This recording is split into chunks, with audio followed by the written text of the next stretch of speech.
Hello and welcome to Taiwan Talks. I'm Yin Kavat. Military exercises and partnerships are proliferating in the Indo-Pacific region, a response to increasing aggressions around Taiwan, the Koreas and in the East and South China Seas. To discuss where all this is leading are Alessio Patalano, King's College London, Professor of War and Strategy in East Asia, and Chen Ping-kuei, National Chengchi University Department of Diplomacy Associate Professor. Alessio Ping-kuei, a very warm welcome to the show today. Thank you. In mid-August, a Philippine Coast Guard ship was attempting a resupply mission in the South China Sea.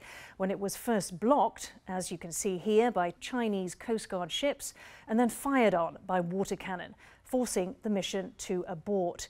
The Philippine vessel was trying to resupply troops living on the World War II-era ship Sierra Armada.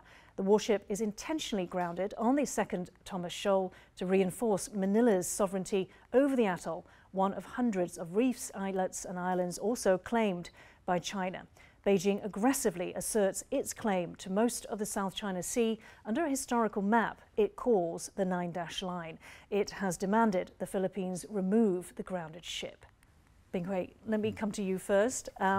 So the Philippine Coast Guard has since then, had a successful completion of its mission to resupply. We've also seen the first trilateral Navy drills between the US, Japan, and Australia in the West Philippine Sea, hosted by the Philippines. So can you paint us a picture of what is happening, how things are evolving in the South China Sea? Okay, so the incident in the military drill is not entirely related because the military drill was set a couple months ago. The trilateral drill was between Australia, Japan, and the US. And then the Philippines, it doesn't participate in the drill. It shows that there are more and more regional countries are getting concerned about China's aggressive claims on the South China Sea. And the Philippines, of course, try to secure its claim on the second Thomas Shoal. This has been a long dispute between China and the Philippines. Each side tried to take over the second Thomas Shoal throughout the years. Now the Philippines had control on it. Alessio, I mean, are you surprised perhaps by Professor Chen mentioned that this has been many years, since 1999, that warship was grounded there. So we're talking decades. And this is the first sort of show of force, the first sort of trilateral drills in the region.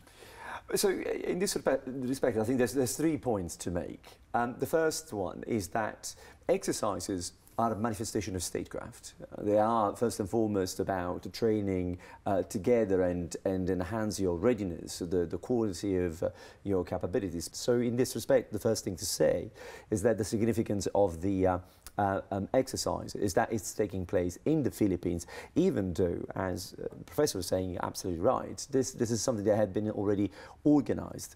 But what they did, they tried not to miss the opportunity to add an element of stronger political signaling in doing so. And the other thing is the exercise, if you look at it, it's a manifestation of a growing trilateral partnership between the United States and Japan and Australia. So it's a growing relationship. And the third element, it's the complexity of the exercise itself. It's not just about the political symbolism.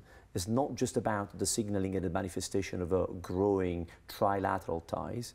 But if you look at the content of it, it's also about exercising very complex military maneuvers, which is a manifestation of the quality of the coming together in itself. Yeah, I mean, one of the, what's also included in the drills is amphibious landings. You're touching upon a very important point, because amphibious warfare, we know it's perhaps the most complex component of war at sea, or from the sea in this case, because it combines elements that operate these days over 4 different dimensions. You've got the underwater, the surface, you've got in the air, and then in the sky and from space in terms of coordinating networks and delivery of military effect, as it were. So it's a really complex set of maneuvers, but it also tells us something else about the broader Indo-Pacific and certainly some of its key basins, whether it is this China Sea, the Straits of Taiwan, or the South China Sea, the presence of so many smaller islands, inlets,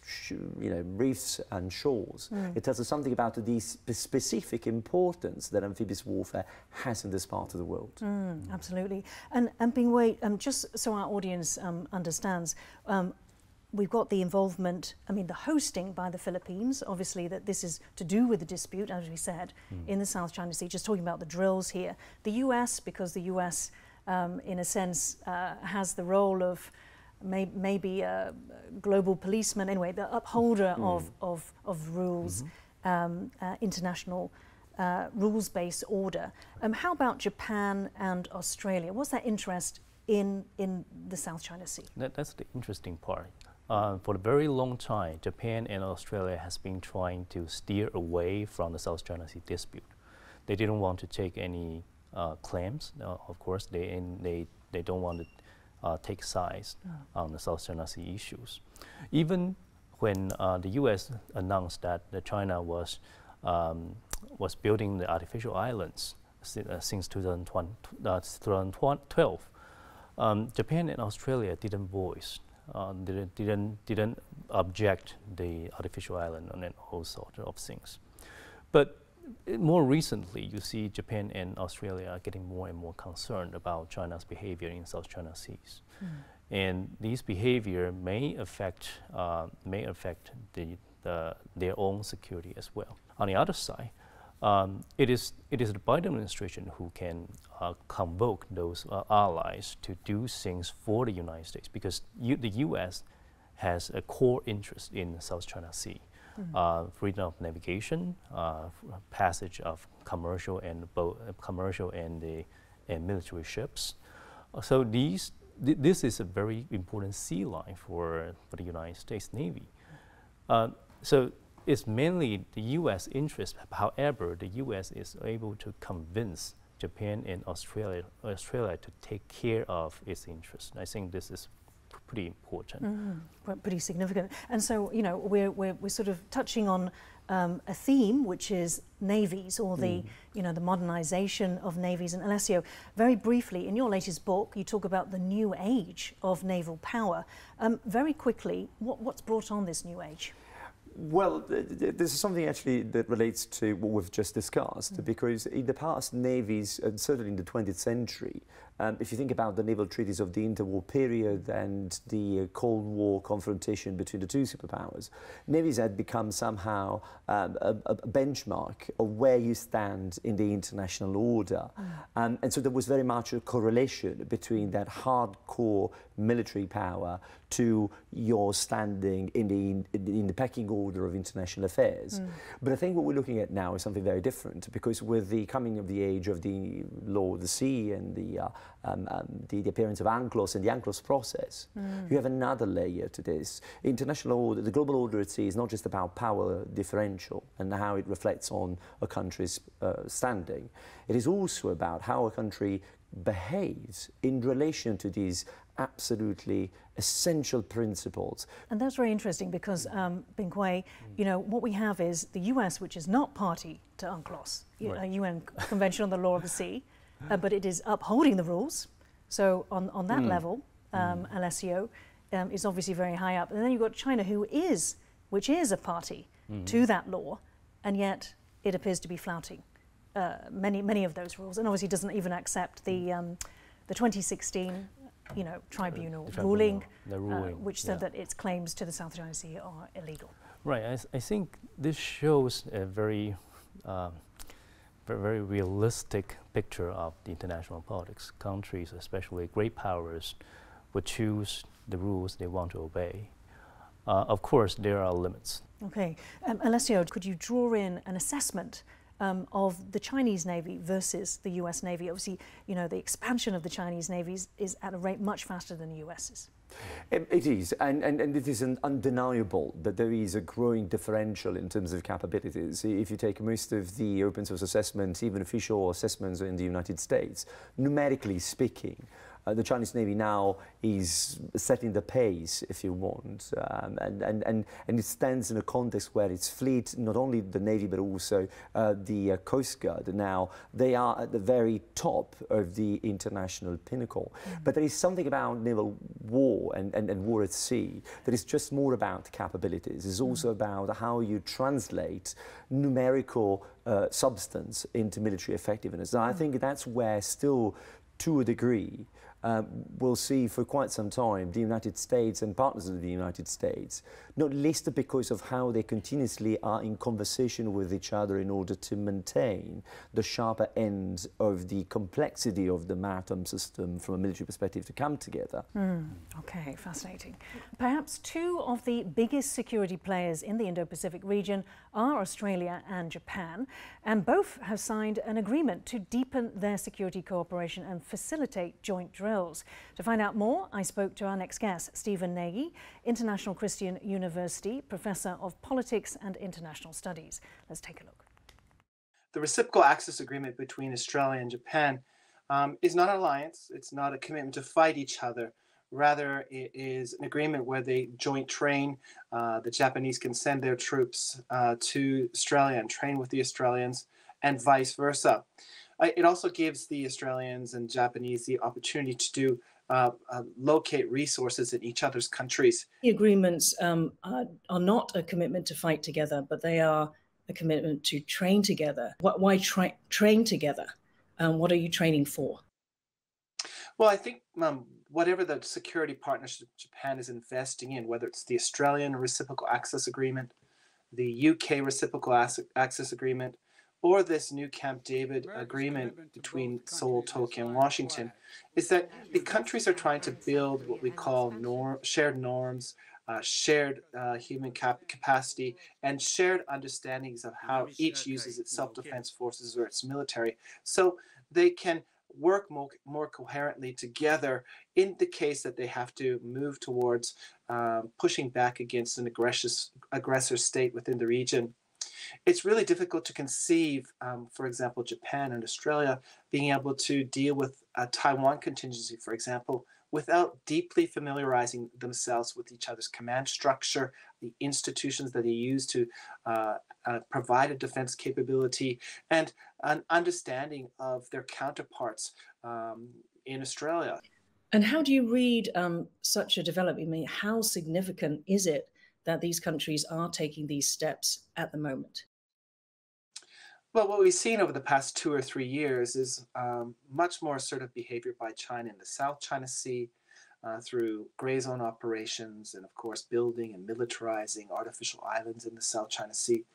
We've seen the military drills around Taiwan, whether it was August 2022 after Nancy Pelosi's visit, or the recent drills following candidate Lai's visit to the United States on the way to Paraguay. Countries are worried about China's behavior because it's going to affect sea lines of communication. Potentially, it could disrupt and force a unification with Taiwan. What would that mean for its democratic institutions?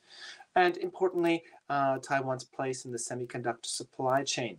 So countries are deeply concerned about what's happening in the region. They understand that if there is a kinetic conflict or a military conflict, that it will not stay in the Taiwan Straits. It will spill over and become a regional conflict.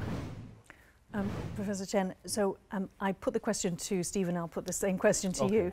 How significant is this development in terms of pacifist Japan joining forces with Australia? I think it's not just pacifist Japan. I think Japan has changed a lot since the revise of its constitution. I think the significance is that two non-allies are willing to sign this kind of agreement. Mutual access agreement, we usually call this kind of agreement as defense cooperation agreement. You only sign this agreement because you have some obligations and privileges and rights to clarify. For example, if you're going to access certain ports, what kind of ports you can access, what kind of services you can access. Do you need to pay? And if your personnel are on the ground, and what are their rights and privileges? These are the agreements that talks about the details of mutual cooperations. Usually, it's under a greater treaty, a greater framework, usually a treaty, a defense treaty. But we know that Japan and Australia doesn't have a defense treaty, and as the professor just said, this agreement doesn't constitute any commitment, defense commitment. So what it tells us is that the U.S. is able to integrate its two most important allies in East Asia, and ask them to cooperate with each other. Now, this cooperation will benefit the U.S. because, as we mentioned, that during the Taiwan contingency or East China Sea contingency, for example, and when U.S. need to use its force in East Asia, and it will need the support from the allies, and these allies will need to travel to each other and provide, for example, logistic support, and then this kind of agreement will be useful. So I think this is something that we cannot imagine during Trump's presidency. So this is really something that U.S. has accomplished, and it is very significant from the U.S. point of view. Alessio, a significant accomplishment by the Biden administration, bringing these allies together, spoke to spoke.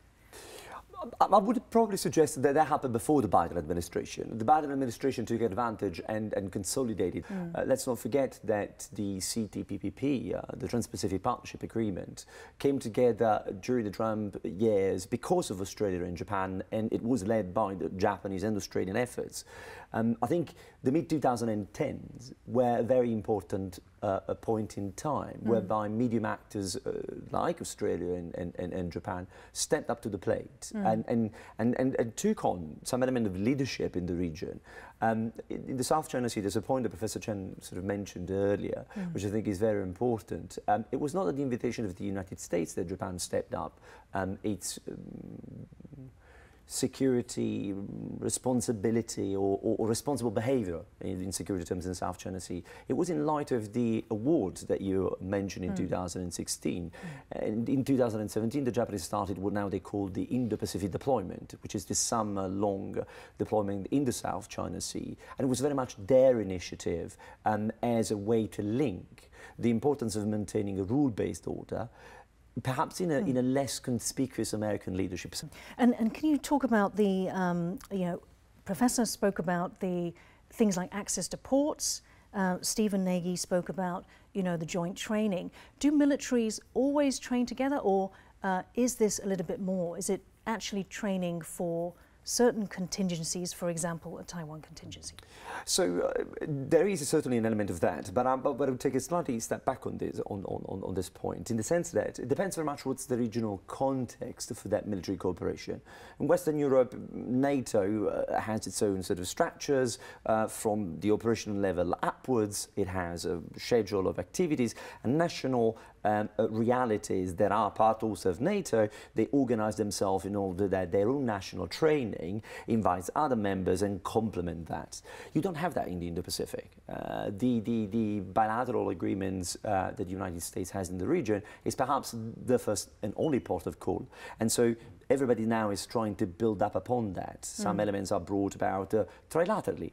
Other elements are brought about quadrilaterally through the exercises that we've seen with the Quad. But in NATO, the members are expected to fight together ultimately. Correct. And I think here, in this part of the world, what is really interesting is that that lack of formality, it is actually an advantage in the sense that without a political commitment to enhance that level of cooperation, you wouldn't have the training to begin with. However, by focusing on things like the reciprocal access agreements, which is about places, not bases, it's about having the ability that if I want to have a very serious piece of work with you, I will be able to preposition my fuel requirements, my ammunition requirements. I will be able to have my capabilities come in there. We can actually do the job and achieve the objective of training and enhancing our reciprocal working together without politically having the necessary implication that we, because of that,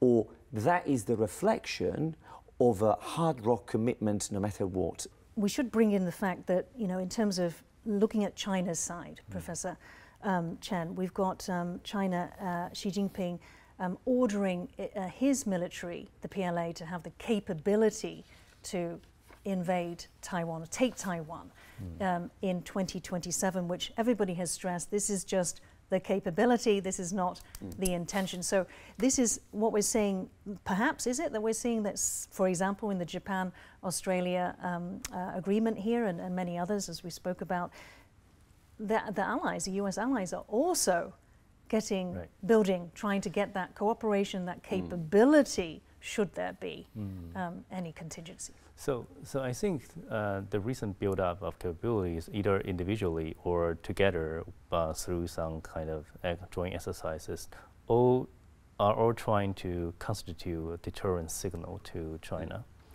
So it is not as if all the countries are getting ready to fight in 2027.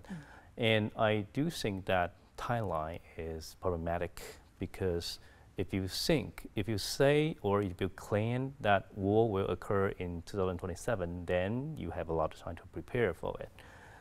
You have a lot of uncertainties before 2027.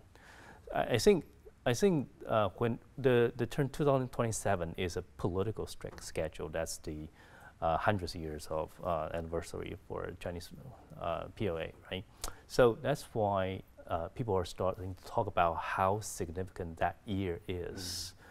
On the other hand, there is a losing age for the United States in East Asia. I mean, in terms of deployment, in terms of ammunition storage, it seems that U.S. military believe it is losing its age against PLA. But preparation for war can cause war, right? So what is important is to show that everybody, including U.S. allies, U.S. and U.S. allies, do not want to see a Taiwan contingency. And it needs to convince China that if China tries to use force to change its status quo, then U.S. and its allies will respond. Now, a few years ago, we're not sure about how U.S. allies will respond.